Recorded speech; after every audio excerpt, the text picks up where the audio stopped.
तेरा कलाम रहेगा कायम पहाड़ जब ना रहे खुदाया। तेरे मुंह की एक बात भी टलेगी ना चाहे कुछ भी हो। तेरी मान दिए है जिंदा सोने से भी कीमती। मेरा दिल ये दे गवाही है ये किताब अज़ीम। नाज़िल करे अपना कलाम शिकस्ता दिलों को सुकून मिले। तारीकी दूर हो मेरी राहें रोशन कर। दिल अपना कलाम कसरत से ए खुदा बदल दे रिहाई दे। कसरत से फल मिलाओ कलाम रहेगा कायम पहाड़। अजीज नाजरीन, मैं अयाद ज़रीफ आप तमाम देखने वालों को हमारे रोज़ के बाइबली मुतालियाती प्रोग्राम की नई किस्त में खुशामदीद कहता हूँ। अभी हम होसिया की किताब का मुताला कर रहे हैं जो अंबे असगर की लिखी कुतब में से पहली किताब है और ये सल्तनत इसराइल की तारीख पर रोशनी डालती है, जिसे इफ्राइम का नाम दिया गया जो कि शुमाली सल्तनत थी, यानी तकसीम के बाद के 10 कबीलों की सल्तनत। अपने मुताले में हम 11वें बाब पर पहुंच चुके हैं, लेकिन प्रोग्राम का बाकायदा आगाज करने से पहले मैं स्टूडियो में आए खुदा के खादिम का खैर मकदम करूंगा। खुशामदीद भाई यूसुफ। शुक्रिया भाई। और हमारे दीगर मेहमानों को भी खुशामदीद। नाजरीन, हम एक छोटे से वक्फे के बाद मुताले का बाकायदा आगाज करेंगे।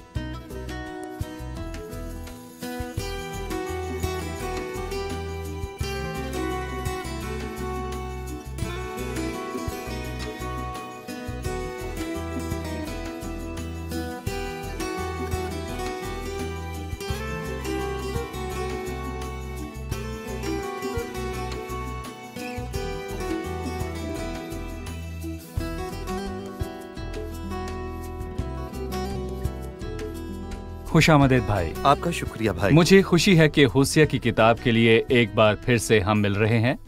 खुदा हम पर फजल करे कि खुदावंद हमें अपने जलाल के लिए इस्तेमाल करे ताकि हम जान पाएं कि पाक कलाम के सबब से खुदावंद हमें क्या बताना चाहता है। खुदावंद आपको बरकत दे। हम 11वें बाब पर पहुंच चुके हैं। बहरहाल इससे पहले कि हम अपने मुताले का आगाज करें तो मैं हाज़िरीन की तरफ से कुछ खतूत पढ़ना चाहूँगा।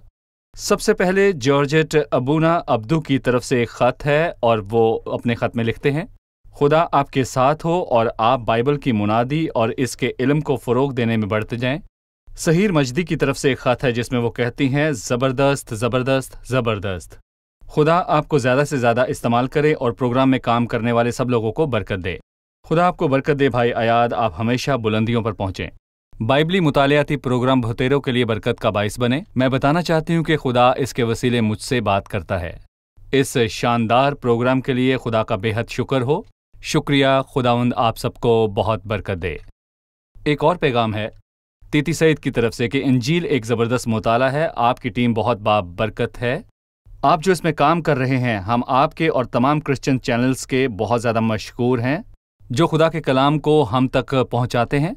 आपकी इस काविश के लिए बहुत बहुत शुक्रिया। मुझे इस प्रोग्राम के वसीले बहुत बरकत मिलती है। इब्राहिम तकी कहते हैं कि इस प्रोग्राम के वसीले आप सब बहुत बरकत पाएँ। खुदावंद आप सबको बहुत बरकत दे। नेहाती कहते हैं, खुदावंद आपको बरकत दे। आपकी सारी मेहनत और ज़बरदस्त काम के लिए आप यीशु मसीह के नाम में हमेशा सरबुलंद हों। सिस्टर सरजीन हयात कहती हैं, ये सबसे शानदार प्रोग्राम है। खुदा आप पर और ज़्यादा फजल और बरकत को बरसाए। खुदावंद आपकी ज़िंदगी के हर दिन को ईद का दिन बनाए। खुदावंद आपको बरकत दे। सुमैर आद कहते हैं, खुदा आपको बरकत दे और आपको इस हैरत अंगेज़ खिदमत को करने की कुव्वत अता करे। हमारी दुआ है कि खुदावंद इन फलों को दुगना करे। ये वाज़ेह है कि तमाम बातें बाइबल को खोलने के फ़वाइद पर रोशनी डालती हैं क्योंकि कलाम ज़िंदगियों तक पहुँचता है। हमारे नाज़रीन जो हमें फॉलो करते हैं, क्या आप उनसे कुछ कहना चाहेंगे? यही बस कि खुदा के कलाम से दूरी बहुत हुई और मैं कहूँगा कि आइए बस अपना हुलिया ही ईमानदारों की तरह ना बनाएं, बल्कि मैं कहूँगा फ़क्त रूहानी लुत्फ़ के ख़्वाह ना हों। और यसाया कहता है कि शरीयत और शहादत पर नज़र करो, अगर वो इसके मुताबिक नहीं है तो उनके लिए सुबह ना होगी। अभी मैं 30 सेकंड में 1-2 खतूत पढ़ना चाहूँगा क्योंकि उनमें आपके लिए पैगामात हैं, बल्कि आपके लिए शुक्रिया के बहुत से अल्फाज हैं। हिना मॉरिस कहती हैं, आप पर सलामती हो। इस प्रोग्राम के लिए आपका बहुत शुक्रिया।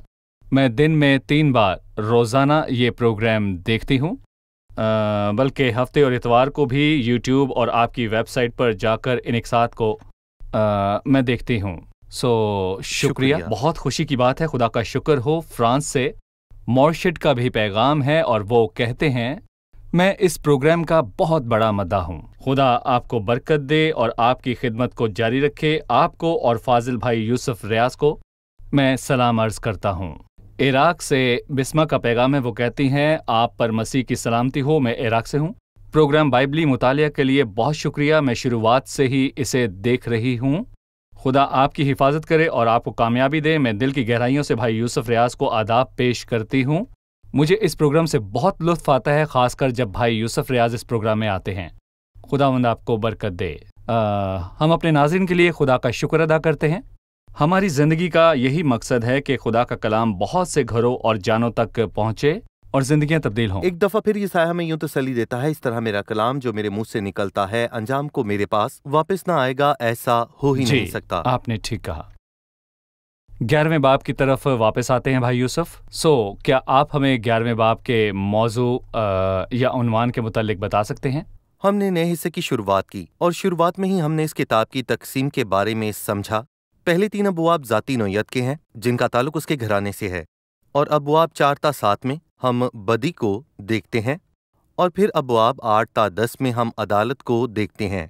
यहाँ हमारी मुलाकात खुदावंद से होती है, इसलिए लहजा मुख्तलिफ है, और अदालत की बजाय हम रिहाई के नगमे सुनते हैं। ये नगमात कैसे अच्छे हैं, जिनकी शुरुआत यूँ होती है कि जब इसराइल बच्चा ही था तो मैंने उससे मोहब्बत रखी।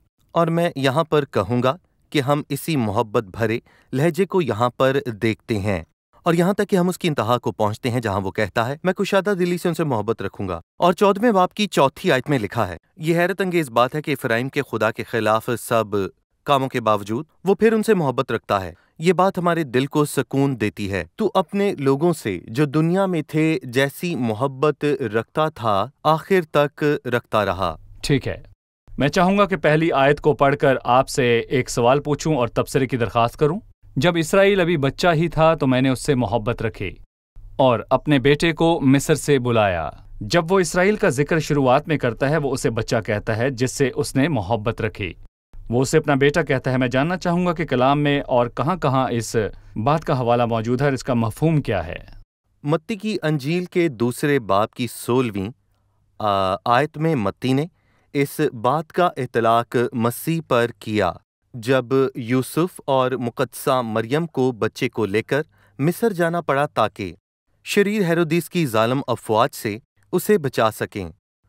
हेरोदीस अपनी बदी में अजीम था। मत्ती कहता है, ताकि खुदावंद ने जो नबी की मार्फत कहा था वो पूरा हो कि मिस्र से मैंने अपने बेटे को बुलाया। जी, ये मसीह के लिए कहा गया है जब वो मिस्र से बाहर गया। भाई, आपने इस बात की तरफ इशारा किया कि यह बात मसीह के लिए कही गई। मती ने इसका हवाला दिया और इसका इतलाक मसीह पर किया। मैं इसके असूलों के मुतालिक जानना चाहता हूँ। ये अल्फाज यहाँ इसराइल के हवाले से हैं, जबकि मती में ये मसीह के लिए हैं। मसीह ने इतलाक करने के लिए किन असूलों का इतलाक किया? दरअसल बहुत से लोग हैं जो कि कभी कभी इस मामले में अदम एतमाद का इजहार करते हैं। बहरहाल मैं कहूँगा इसमें कुछ अजीब नहीं है। जैसा कि हम 2 कुरिन्थियों के 3 बाब में देखते हैं कि वो खुदावंद रूह है, जैसा कि मुकाशवा के 19वें बाब में लिखा है, और तेरे उन भाइयों का हम खादिम हो जो यीशु की गवाही देने पर कायम हैं। ये अल्फाज इसराइल के हवाले से हैं। मत्ती ने इनका हवाला दिया और इनका इतलाक मसीह पर किया। क्या ये अजीब है? मुझे तो इसमें कुछ अजीब नहीं लगता, क्योंकि इसकी एक से ज्यादा वजूहात हैं। और पहली वजह यह है कि यहाँ ये कोई पहली आयत नहीं है जिसमें मसीह और इसराइल के दरमियान हम एक दोराहा देखते हैं, और हमने मसीह के खादिम होने के हवाले से पढ़ा है कि कभी कभार ऐसी बातें भी एक दूसरे को काटती हैं, जैसा कि यशायाह 49 में है। इसमें मसीह के हवाले से बातें लिखी हैं। वो दावा करते हैं कि ये इसराइल के हवाले से हैं। नहीं, वो मसीह के हवाले से हैं, और मैं वजाहत करूंगा। मसीह इसराइल बेटा है, क्या वो नहीं है? जी, वो यहाँ भी कहता है, और मूसा ने फिरौन से कहा कि इसराइल मेरा पिलौठा है, और फिर मसीह बेटा है, खुदा का बेटा। सही, इसराइल ताक है, लेकिन ये एक अलामत है। ताक जिसमें बुरे अंगूर लगे। मसीह अंगूर का हकीकी दरख्त है। मैं ये कहना चाहूंगा कि मसीह आया और खुद को इस बुरी कौम की जगह पर रखा, लेकिन मुकम्मल कामलियत में और जिन बातों में वो नाकाम रहे वो इम्तियाजी तौर पर उनमें कामयाब रहा, और मैं इन अल्फाज जी। की वजाहत करूंगा। इसराइल मेरा पिलौठा है। लिहाजा मूसा ने फिरौन से कहा, खुदा तुझसे कहता है इसराइल मेरा पिलौठा है, मेरे लोगों को जाने दे। दरअसल लोगों ने बर्रे के वसीले से रिहाई पाई। खुदा का बेटा मसीह आया। बहरहाल उसने निजात ना पाई, बल्कि वो खुद मुनज्जी बना। और ये पहला फर्क है इसराइल के बेटे होने में, जिसे खुद निजात की जरूरत थी, और मसीह में जो निजात देने को आया। और मैं कहूँगा मसीह खादिम है और इसराइल भी खादिम है। और यसाया 42 में हमें इस नाकाम खादिम के बारे में एक बात पता चलती है, जो अंधा और बहरा है। जी। जरा तसव्वुर कीजिए, आपका खादिम अंधा है, वो किस काम का? तो आप कहेंगे ठीक है, कभी कभार अंधे भी कुछ कर देते हैं, लेकिन मैं कहूँगा वो बहरा भी है। तो अगर आप चाहते हैं कि वो आपको पानी पिलाए, तो आपको उससे कहने की बजाय ये आसान लगेगा कि आप कंपनी जाएं और पानी खुद ले आएं। वो ऐसा खादिम है जो किसी काम का नहीं, और इसराइल ऐसा ही है। यसाया 42 में एक खादिम है जो अंधा और बहरा है। मसीह खादिम है और खुदा की मर्जी उसके हाथ के वसीले से पूरी हो गई। होगी। इसराइल ताक है जिसमें बुरे अंगूर लगे। मसीह अंगूर का हकीकी दरख्त है जिसने खुदा को खुश किया और लोगों को भी।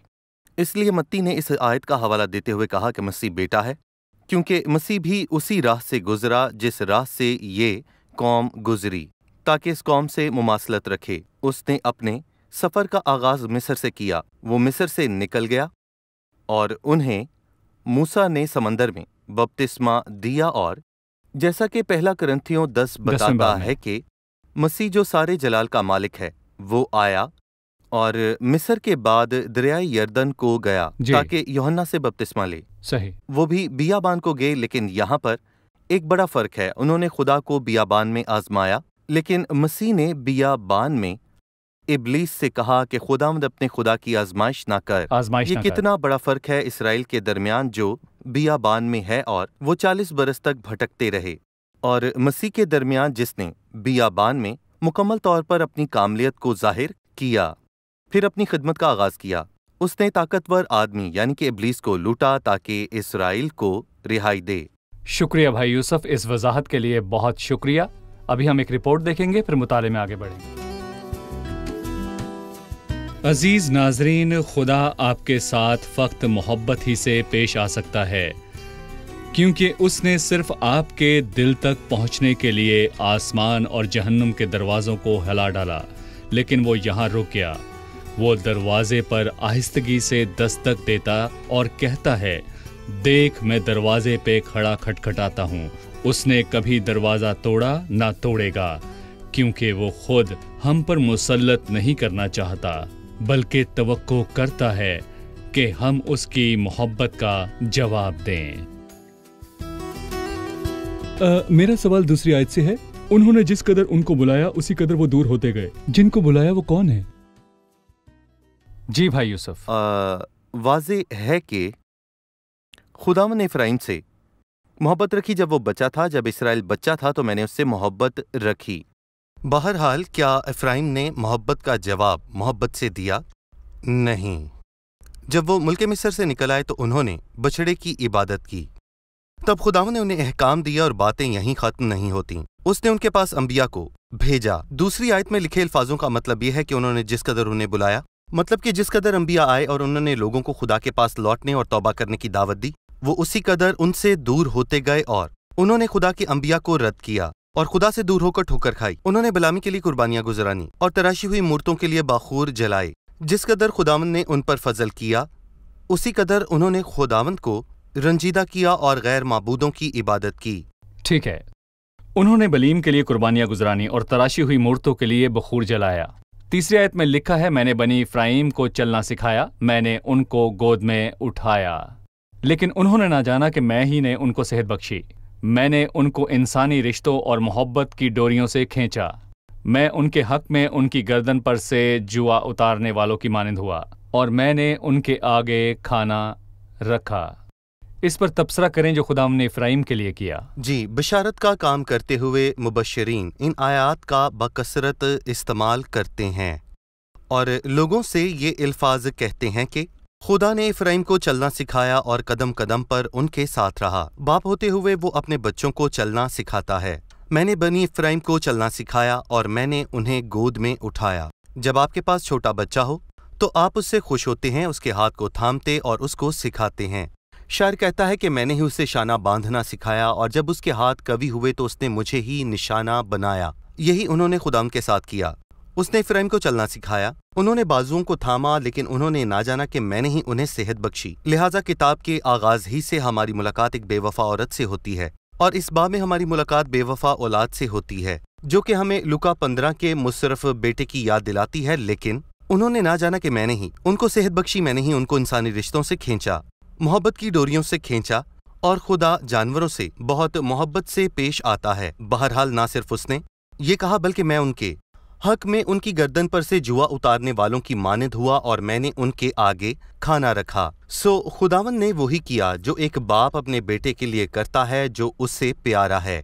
लेकिन उन्होंने खुदावन को इसका जवाब कैसे दिया? अफसोस कि वो बुतों और मूर्तों की तरफ चलकर गए कि उन बुतों की इबादत करें। सही। मैं 5वीं आयत के मुतालिक जानना चाहूंगा कि मिस्र और असूर को लेकर उनका क्या रवैया था, उन्होंने क्या किया?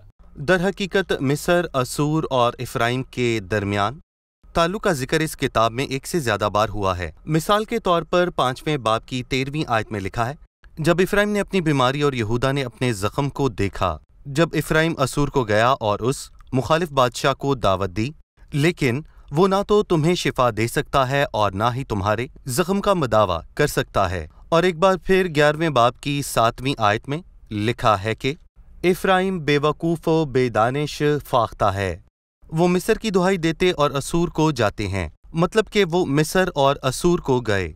यर्मिया ने भी यही बात की। और अब सेखूर का पानी पीने को असूर की राह में तेरा क्या मतलब है, या असूर की राह में दरियाओं के पानी से तेरा क्या मतलब है? मतलब तुझे यहाँ वहाँ भटकने और मुझे छोड़ने से क्या मिला? ठीक है। 7वीं आयत में लिखा है, क्योंकि मेरे लोग मुझसे बरगश्तगी पर आमादा हैं। बावजूद ये कि उन्होंने उनको बुलाया कि हक ताला की तरफ रजू लाएं, लेकिन किसी ने ना चाहा कि उसकी तमजीद करे। जी भाई यूसुफ, आप क्या कहेंगे? मुझे नोहा सुनाई देता है। गोया खुदा अपनी कौम और लोगों पर नोहा करता है। ये मेरी कौम और मेरे लोग हैं, लेकिन मेरे लोग मुझसे बरगश्तगी पर आमादा हैं।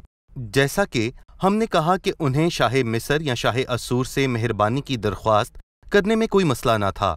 बहरहाल वो खुदावंद के पास आने को तैयार ना थे कि उसकी रहमत के तालिब हों, और बावजूद इसके उन्होंने उनको बुलवाया कि हक ताला की तरफ रजू लाएं। सो यहाँ वो नबियों की बात कर रहा है और नबियों ने उन्हें हक ताला की तरफ बुलवाया। बहरहाल उन लोगों के दरमियान खुदा को जलाल देने वाला कोई ना था। मतलब कि इस कौम में खुदा को जलाल देने वाला कोई भी ना था। ठीक है, शुक्रिया। 9वीं आयत है, मैं अपने कहर की शिद्दत के मुताबिक अमल नहीं करूंगा, मैं हरगिज इफ्राइम को हलाक ना करूंगा, क्योंकि मैं इंसान नहीं खुदा हूँ। तेरे दरमियान सकूनत करने वाला कदूस, और मैं कहर के साथ नहीं आऊंगा। वाज़ेह है कि यहाँ खुदा ने बरकत का वादा किया है, खुदा मुदाखलत करेगा और सजा ना देगा। इन अल्फाज का हमें यहाँ पर मतलब जानने की जरूरत है। अगरचे आप गुज़िश्ता आयत को पढ़ें तो 8वीं आयत में लिखा है, आपको मालूम होगा कि खुदा उनसे अदमा और सबूइन की तरह पेश नहीं आना चाहता था। यानी कि वो शहर जो अदूम और समूरा के साथ थे, जो जलकर राख हो गए, तो क्या मैं अफराइम को जलाकर राख कर दूं? खुदा के लिए ऐसा करना मुश्किल ना था कि किसी भी इंसान को जो गुनाहगार है उठाए और जहन्नुम में फेंक दे। ये खुदा के लिए बहुत आसान है और उसके लिए करना मुश्किल नहीं है। बहरहाल अदालत उसका अजीब काम है जिससे उसको कोई खुशी नहीं होती, क्योंकि शरीर के मरने से खुदा को कोई खुशी नहीं। सो इफ्राइम, क्या मैं तुझसे उसी तरह पेश आऊं जिस तरह मैं कदीम ज़माना में उन शहरों से पेश आया जो शहर सदूम और अमूरा के साथ थे, और जिन शहरों को मैंने सदूम और अमूरा के साथ बर्बाद किया? क्या मैं तुझसे वैसा ही करूं? मैं तुझसे वैसा नहीं कर सकता, क्योंकि तू मुझे अजीज है। 9वीं आयत में वो कहता है कि मैं अपने कहर के मुताबिक अमल नहीं करूंगा, मैं हरगिज इफ्राइम को हलाक नहीं करूंगा। और वाज़ेह है कि यहाँ पर वो आखिरी ज़माना में बहाली की बात करता है, क्योंकि मैं इंसान नहीं खुदा हूँ। लेकिन आगे लिखी बात जरा हैरान कुन है, तेरे दरमियान सुकूनत करने वाले कदूस, और कहर के साथ नहीं आऊंगा। मुझे तवक्को थी कि वो कहेगा कि मैं रहीम हूँ, मैं शहर में दाखिल होऊंगा, कदूस, या मैं बख्शने वाला हूँ और मैं शहर में दाखिल ना होऊंगा। बहरहाल तू कदूस है, चूंकि तू कदूस है तो तुझे मुल्क को बर्बाद करना होगा। और इसका जवाब हमें सलीब पर ले चलता है। जब मसीह ने सलीब पर कहा, ये उसके आखिरी अल्फाज थे कि आए खुदा तूने मुझे क्यों छोड़ दिया। खुदा ने उस वक्त मसीह की पुकार का जवाब नहीं दिया। बहरहाल मसीह ने जवाब दिया और कहा कि तू कदूस है। गोया चूंकि तू पाक है तूने मुझे छोड़ दिया। क्योंकि तू कदूस है और तू नापाक लोगों से मामलात करके उन्हें कबूल कर सकता है, तू मुझसे इस तरह पेश आया गोया मैं गुनाहगार हूँ, सो तू कौम को रास्त ठहरा सकता है और उन्हें माफ कर सकता है। फक्त सलीब की बुनियाद पर और मसीह के सलीबी काम की बुनियाद पर ही ये कौम मुस्तकबिल में खुदा के नजदीक आएगी। ठीक है, शुक्रिया। आइए मेहमानों से एक और सवाल लें। 10वीं और 11वीं आयत में लिखा है, वो खुदावंद की पैरवी करेंगे जो शेर बब्बर की तरह गरजेगा, क्योंकि वो गरजेगा और उसके फर्जंद मगरिब की तरफ से कांपते हुए आएंगे। वो मिस्र से परिंदे की तरह और असूर के मुल्क से कबूतर की मानंद कांपते हुए आएंगे और मैं उनको उनके घरों में बसाऊंगा, खुदावंद फरमाता है। इस आयत का क्या मतलब है? जी भाई यूसुफ, ये आयत किस दौर के मुतल्लिक लिखी गई? 10वीं और 11वीं मुझे खुशी है कि आपने ये सवाल किया, क्योंकि ये 10वीं और 11वीं आयत के मुतल्लिक है और इसमें 12वीं आयत शामिल नहीं है, क्योंकि वो इससे मुख्तलिफ है। 12वीं आयत की असल जगह 12वें बाब में है, ना कि 11वें बाब में। वो 11वीं आयत पर कयाम करेगा क्योंकि यही मौजू है। उस कदूस की बात करने के बाद जो कि कहर के बाद नहीं आएगा और अपने कहर की शिद्दत के मुताबिक अमल नहीं करेगा।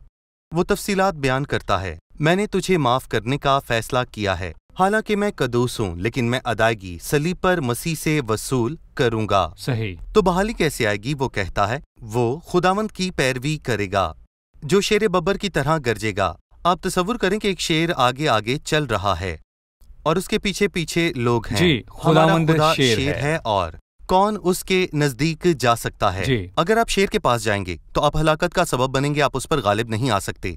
और मसीह उनके आगे शेर की मानंद चलता और वो उसके पीछे पीछे चलते हैं। नतीजा ये होगा कि उसके फर्जंद मगरिब से कांपते हुए आएंगे। वो मिस्र से परिंदे की तरह और असूर के मुल्क से कबूतर की मानंद कांपते हुए आएंगे और मैं उनको उनके घरों में बसाऊंगा, खुदा फरमाता है। सो ऐसी खूबसूरत बात के साथ इस बाब का इख्तिताम होता है, जिसकी शुरुआत यूं हुई कि जब इसराइल बच्चा ही था तो मैंने उससे मोहब्बत रखी और अपने बेटे को मिस्र से बुलवाया। वो उस जगह का जिक्र करता है जहां से लोग लौट कर आएंगे। उसने असूर और मिस्र का जिक्र किया। ये उन तमाम किताबों से वाज़ेह है जो मिस्र और असूर जाने के हवाले से बात करती है। बहरहाल क्या समुंदर का जिक्र ये इशारा करता है कि तमाम दुनिया के लोग दूसरी जगहों पर बिखरे हुए हैं? मेरा मतलब है नामालूम ममालिक में। मत्ती के 24वें बाब में लिखा है कि उस वक्त वो अपने फरिश्तों को भेजकर अपने बरगुज़ीदों को जमीन की इंतहा से आसमान की इंतहा तक चारों तरफ से जमा करेगा। तो यहूदी आज कहाँ कहाँ मौजूद हैं? नहीं, सवाल को तब्दील कीजिए कि वो कहाँ कहाँ मौजूद नहीं है, वो हर जगह हैं। उनकी मानंद जमा करेगा। बिल्कुल, वो जमा होंगे। जी हाँ। शुक्रिया। हम 12वीं आयत का मुताला 12वें बाब के साथ करेंगे क्योंकि इसका ताल्लुक 12वें बाब के मौजू के साथ है। अब हम मेहमानों से उनकी राय जानेंगे।